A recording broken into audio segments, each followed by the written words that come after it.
तो दोस्तों एक बार फिर स्वागत है आपका हमारे चैनल पर। मेरा नाम है वरुण और हम बात कर रहे हैं इंजीनियरिंग की। और अगर आप भी चाहते हैं इंजीनियरिंग करना और नहीं समझ आ रहा है कि क्या किया जाए, कौन सी स्पेशलाइजेशन ली जाए, किस कोर्स को कंटिन्यू किया जाए या करियर कैसे बढ़ेगा, कौन सी फील्ड के साथ आगे बढ़ेगा, तो ये सारे के सारे डाउट अगर आ रहे हैं और कोई बताने वाला नहीं है तो नीचे प्रोफाइल एनालिसिस फॉर्म मिल जाएगा जिसको फिलअप करिए। उसके बेसिस पे हम बताएंगे क्या बेस्ट हो सकता है आपके लिए। फिलहाल आज के इस वीडियो पे जो हम चर्चा करने वाले हैं वो बात कर रहे हैं हम गुजरात में नांदियाड़ की एक यूनिवर्सिटी जिसका नाम है धर्म सिंह देसाई यूनिवर्सिटी। इसके बारे में हम पूरी चर्चा करने वाले हैं और नाम है बच्चों में शुमार काफ़ी। अगर आप गुजरात से बिलोंग करते हैं और यहाँ इसको एज अ ऑप्शन के तौर पे देख रहे हैं तो क्या है कैसा है, ये पूरी की पूरी जानकारी हम यहाँ इस वीडियो में डिस्कस करने वाले हैं। उसके बाद आप इसको रख सकते हैं हाँ या ना के तौर पे, ये तो आप पे डिपेंड करता है। चीज़ें समझ में आनी चाहिए, पता होने चाहिए कि इसके अंदर है क्या क्या क्या फैसिलिटी है, क्या प्लेसमेंट्स है। उसके बाद इसके अलावा डाउट और डिस्प्यूट अगर कुछ चीज़ों में आ रहा है और नहीं कोई है उनको ख़त्म करने वाला या आपको समझाने वाला, गाइड करने वाला, तो हम हैं आपके लिए। इसीलिए दोस्तों में इसको शेयर ज़रूर कर दीजिएगा और साथ ही साथ चैनल सब्सक्राइब कर लेना है ताकि सारी जानकारी इंजीनियरिंग की, कोर्सेज की और करियर की यही इसी चैनल पे सबसे पहले आपको मिल पाए। तो चले स्टार्ट करेंगे हम यहाँ पे धर्म सिंह देसाई यूनिवर्सिटी के बारे में। देखो भैया, ये धर्म सिंह यूनिवर्सिटी जो है डीडीयू है ना, डीडीयू का नाम सुना होगा। वैसे एक डीडीयू जो है दीनदयाल यूनिवर्सिटी उत्तर प्रदेश की होती है, ये गुजरात की है डीडीयू है ना, धर्म सिंह देसाई यूनिवर्सिटी।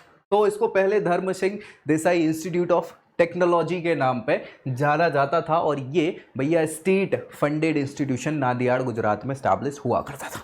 ठीक है भाई। अभी अगर बात करें तो भाई इस यूनिवर्सिटी में इसको ऑटोनॉमस यूनिवर्सिटी का दर्जा 1991 में दिया गया और 2000 में इसको डीम्ड यूनिवर्सिटी का दर्जा दे दिया गया। तो फिलहाल ये भैया कैसी है, ये डीम्ड यूनिवर्सिटी के तौर पे आपको मिल जाएगी। देखेंगे प्राइवेट यूनिवर्सिटी 1968 में स्टैब्लिश हुई थी, नांदियाड़ गुजरात में ये स्टैब्लिश्ड है। मेरिट और एंट्रेंस एग्जाम के बेसिस पे यहाँ पे एडमिशन आपको मिल सकता है और हम डिटेल में चर्चा यहाँ पे करेंगे, डोंट वरी। यूजीसी AICTE नेक के द्वारा इन्हें B++ एक्रेडिशन दिया हुआ है। NBA AIU इन सारी चीज़ों में एक्रेडिशंस इन्होंने इनको दिया हुआ है। स्कॉलरशिप दोनों है, मेरिट भी है और मेरिट कम मीन्स भी है।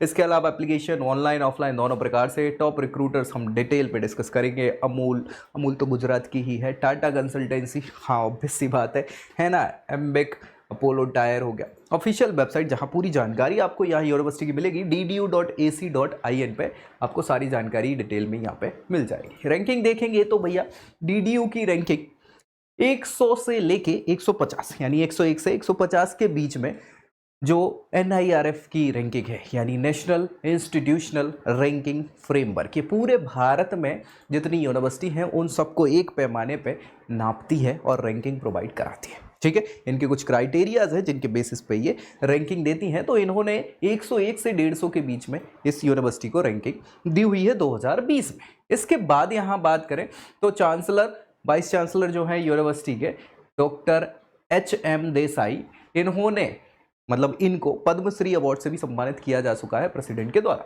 तो भैया अच्छा नाम है, व्यक्तित्व है देसाई साहब का, उन्हीं के नाम पे ये स्टैब्लिश हुई है यूनिवर्सिटी।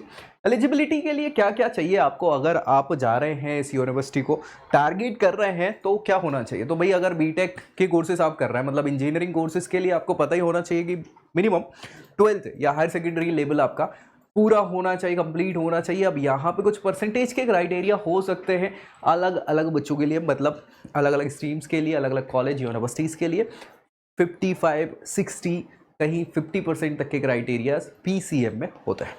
कुछ कैटेगरी वाइज जो बच्चे हैं कैटेगरीज से बिलोंग करते हैं तो उनके लिए कुछ रिलैक्सेशन की गुंजाइश भी होती है 5% के मार्क्स की, ये भी याद रखिएगा। ठीक है भाई, चलिए अभी यहाँ पे क्या कैसी व्यवस्थाएं हो सकती हैं। सिलेक्शन के लिए आपको क्या करना है, JEE वगैरह दे सकते हैं या गुजरात CET के बेसिस पे आपको यहाँ एडमिशन बीटेक के कोर्सेज में मिल सकता है। ठीक है भाई, कोई दिक्कत परेशानी। इसके अलावा मेरिट बेस पे भी अच्छे परसेंट आपके आए हैं, उस बेसिस पे भी आपको यहाँ एडमिशन मिल सकता है। तो भाई साहब क्या क्या स्पेसिफिकेशन हो सकती हैं, स्पेशलाइजेशन जिनसे आप क्या कर सकते हैं, इंजीनियरिंग कर सकते हैं। क्या क्या ऑफर कर रही है ये कॉलेज या यूनिवर्सिटी आपको, देखिए तो computer engineering, chemical engineering, civil engineering, electronic and communication, information technology, instrumentation and control और मैकेनिकल इंजीनियरिंग, ये सारी की सारी स्पेशलाइजेशन से आप यहाँ पे इंजीनियरिंग कर सकते हैं, मतलब सारी तो नहीं, एक किसी से कर लेना बेहतर है, सारी से करके टाइम वेस्ट हो जाएगा। फीस स्ट्रक्चर देखें अगर बीटेक के लिए तो फर्स्ट ईयर की ट्यूशन फीस जनरल कैटेगरी के बच्चे के लिए 2021-22 में 1,52,000 रुपये है ना। हाँ भाई, 1,500 रुपये GIA वगैरह जे, हॉस्टल फीस 26,000 प्रति वर्ष की और बैस 1,500 रुपये प्रति महीने की। ये टोटल एक साल की फीस है, यहाँ पे याद रखिएगा, जो 2021-22 में बच्चों से ली गई थी। तो कुल मिला के आप देखेंगे तो ओ ओ ओ ओ ओ ओ ओ 3 तो 26 30 और यहाँ पे 180 190 1,90,000, मतलब 2 के अराउंड मान लो, 2 लाख रुपया करीब एक साल की फीस इन्होंने रहने खाने पढ़ने की सबकी दी हुई है। बढ़िया है। कट ऑफ्स क्या कैसा है, तो बीटेक कंप्यूटर इंजीनियरिंग में देखें 2022 और 21 के कट ऑफ इनने कंपेयर करे हुए हैं। कट ऑफ रैंक के हिसाब से 3715 2022 में और 254 2021 में ये कट ऑफ्स दिए थे। इसके अलावा कम्युनिकेशन इंजीनियरिंग इलेक्ट्रॉनिक्स में 4,484 और 2,890। फिर ऐसा ही केमिकल इंजीनियरिंग में 6,340 और 2,734। तो अलग अलग ये ईयर्स के कट ऑफ रैंकिंग इन्होंने बताई हुई है, ठीक है। 23,738 ये इंस्ट्रूमेंटेशन एंड कंट्रोल की। सिविल इंजीनियरिंग 26,000 के अराउंड ये कट ऑफ गई थी यहाँ पे एडमिशन के लिए। तो इतनी में आपका काम हो सकता है। चलिए, हाईएस्ट पैकेज वगैरह क्या कैसे ऑफर कर रहे हैं, प्लेसमेंट के क्या कैसे रिकॉर्ड्स हैं, तो भैया ये DDU की बात चल रही है गुजरात। वैसे ही मैंने कई बार आपको बताया, जब भी हम गुजरात की बात करते हैं तो लोगों के दिमाग में केवल आता है बिजनेसमैन, व्यापारी, लेकिन व्यापारी को भी तो दिमाग की ज़रूरत होती है, पढ़ाई की ज़रूरत होती है। तो ऐसे ऐसे इंस्टीट्यूशंस हैं यहाँ पे, अच्छे हैं, हर प्रकार से समृद्ध हैं। वैसे तो लोग ही समृद्ध हैं गुजरात के। तो भैया हाईएस्ट पैकेज इन्होंने 2022 में बताया है, जो 2022 बैच के बच्चे रहे हैं उनने जो प्लेसमेंट ड्राइव थी तो उसमें 100 से ज़्यादा कंपनी आई और 100 से ज़्यादा कंपनी ने लगभग 560 बच्चों को क्या है रिक्रूट करा, प्लेस्ड करा, जिसमें हाईएस्ट पैकेज जो बच्चे को मिला वो 25 लाख के पैकेज पे अमेजन कंपनी ने बच्चे को हायर किया। तो हाईएस्ट पैकेज तो 25 लाख है, लेकिन याद रखो यहाँ एक ही बच्चे को 25 लाख का ऑफर दिया ना, सबको थोड़ी ना दे दिया। तो हाईएस्ट पैकेज हर किसी को नहीं मिलता। पैकेज जो मिलते हैं ऑन ओवर सबको मिला के ऑल ओवर एवरेज की बात की जाती है। तो एवरेज पैकेज इंपॉर्टेंट होता है, जो इन्होंने बताया नहीं है। तो भाई कैसे हम बात कर लें मेरे की, अच्छा है कि बुरा है, ठीक है। रिक्रूटर्स देखो, ये नाम देख पा रहा हूँ, हाँ नाम में पढ़ना पड़ता है ना, लेकिन अगर उनके लोगो होते तो जल्दी समझ में आ जाते हैं ना। हाँ बढ़िया, चलो।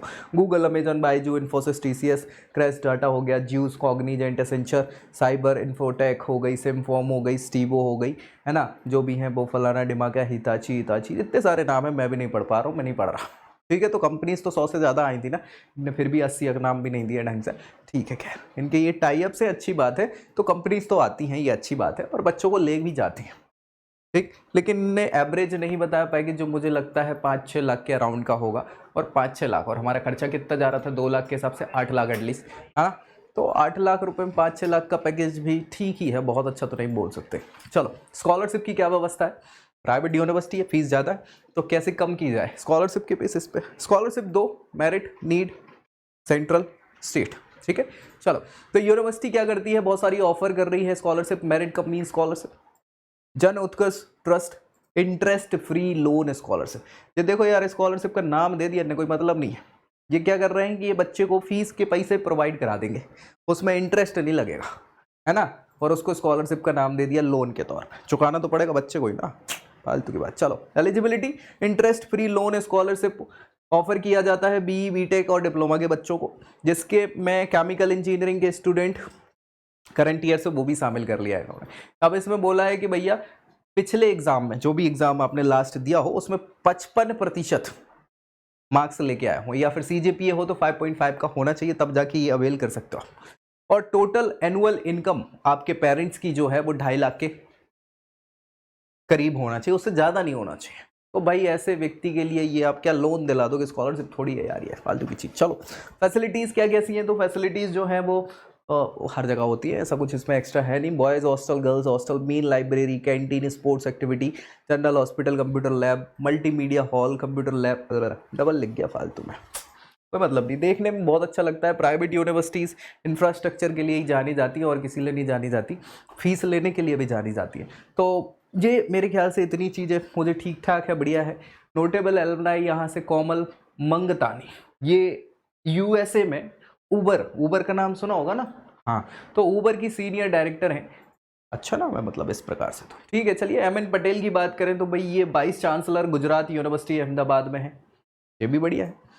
Yatendra Sharma MD KSH machinery, इसका नाम अपन ने नहीं सुना है, गुजरात के लोग जानते होंगे, है ना। जैमिन वीज़ा, ये भैया ठीक है, वीज़ा ग्रुप ऑफ इंडस्ट्रीज के मालिक हैं, MD हैं। इसके अलावा हेमंग पंडित MD और CEO हैं पंडित सॉफ्टवेयर सर्विसेज, ये नया नाम सुन रहा हूँ मैं अगेन, लेकिन अच्छा नाम हो सकता है। शकील कादरी, ये एग्जीक्यूटिव डायरेक्टर हैं centre of process safety Washington DC USA में, वाह। और सरिता नैयर, ये ग्लोबल हेड है बिजनेस डेवलपमेंट विप्रो बेंगलोर में।